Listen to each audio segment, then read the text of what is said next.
God works in mysterious ways, and here we are today in Las Vegas. I think with Pete Carroll and Chip Kelly are going to build, along with Geno Smith, instant credibility. There is a nuance going on here, which is if we're the Raiders guys and we're driving to the stadium, we have a chance to go win the game. All right, ladies and gentlemen, welcome back to the channel. We're talking about the Las Vegas Raiders in tonight's video. Now, this is a really under the radar team here, and it seems like people are kind of picking that up as the offseason progresses. But training camp officially began for this team today, and unfortunately, 7 different quarterbacks have started for this Las Vegas Raiders team in 3 seasons. Last year, the offense was a mess. The defense as well was 25th in points allowed, giving up over 25 points per game. And yesterday, new head coach Pete Carroll said something: we're going to win a bunch of games. I've been winning 10 games a year for 20 years. And that's the biggest source of optimism for this Las Vegas Raiders team. You have a literal proven coach and quarterback combination. Geno Smith, I get it. He turns 35 in October. Pete Carroll will be 74 in September. I'm not saying this team or this quarterback coach duo is going to run the league for the next 10 seasons, but it gives this Raiders team something that has not existed in way too long, and that is just simple stability. They both have proven NFL credentials. Pete Carroll, as we know, led the Seattle Seahawks to 2 Super Bowl appearances, winning 1 in the Legion of Boom era, and Geno Smith is a 2-time Pro Bowler who also previously played under Pete Carroll with the Seattle Seahawks.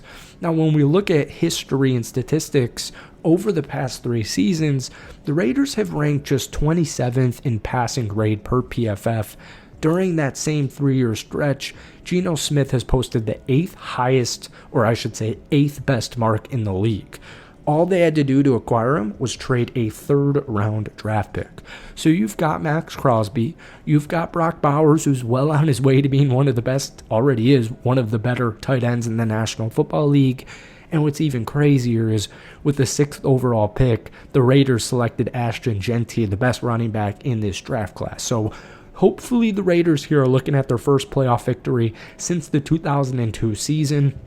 My favorite move outside of Pete Carroll and Geno Smith is obviously their 1st-round pick in Jeanty, who was clearly the best running back in college football last season, and you're hoping it translates to the NFL. It seems like it will be a pretty easy transition for Ashton. 126 missed tackles, that was the most in college football. He also had over 1,700 yards after contact, which was nearly 600 more than any other college football player last season. Another fun fact before we get into the meat and potatoes of this video: Pete Carroll and Geno Smith had never had a losing record while playing or being together. So before we get into it, hit that like button, hit that sub button for daily NFL content. I do apologize, it's been way too long since our last Raiders video. This is one of those teams that it just gets me excited. And like I said, now that it's the end of July and training camp has started and ESPN and all those big guys, they're talking about football again, because of Geno, because of Pete, and because of Jeanty, people are finally talking, hopefully, optimistically about this Raiders team. And, I kind of want to pinpoint the offensive line here real quick because they had some interesting moves. Right guard Alex Kappa from the Cincinnati Bengals. They also drafted Caleb Rogers and Charles Grant. I was reading a PFF article, and they had the Raiders' 18th offensive line rank, which I think on paper is fine here. Colton Miller, I don't think, other than maybe Raiders or AFC West fans really know who Colton Miller is, but last year he was the 11th rated offensive tackle with pass blocking, so very excited about that.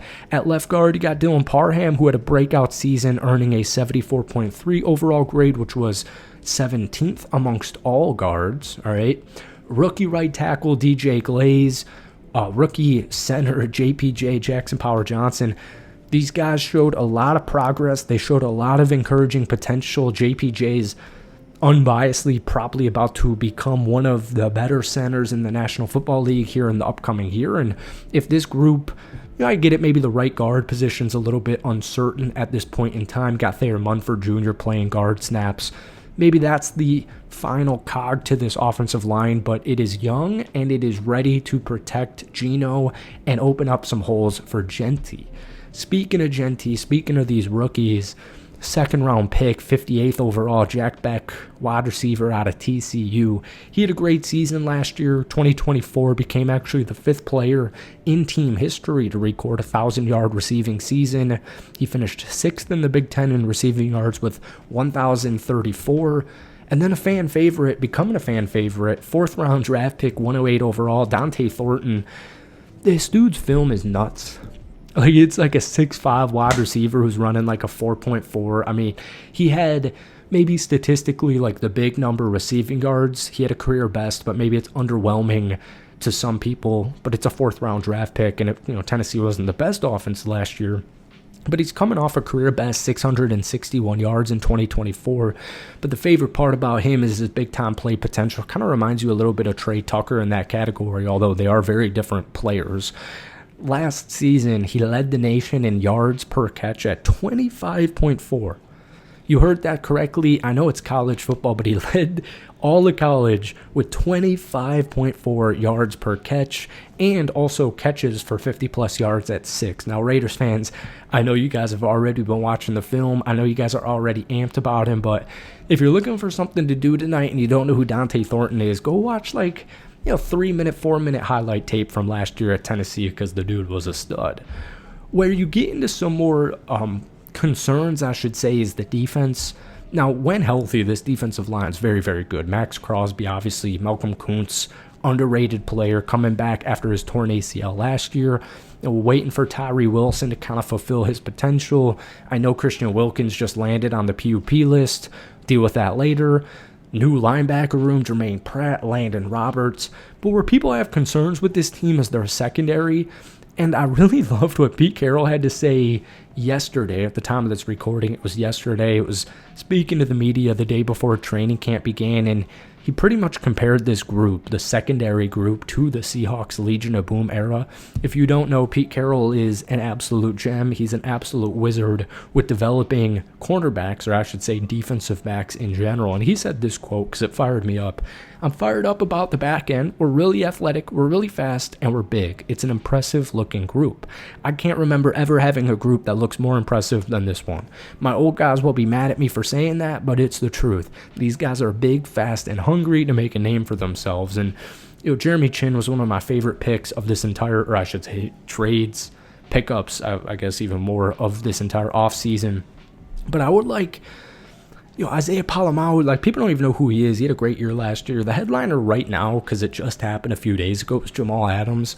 I did like what John Spytek had to say on Raider Nation Radio. He was saying pretty much that the team intends on playing him closer to the line of scrimmage.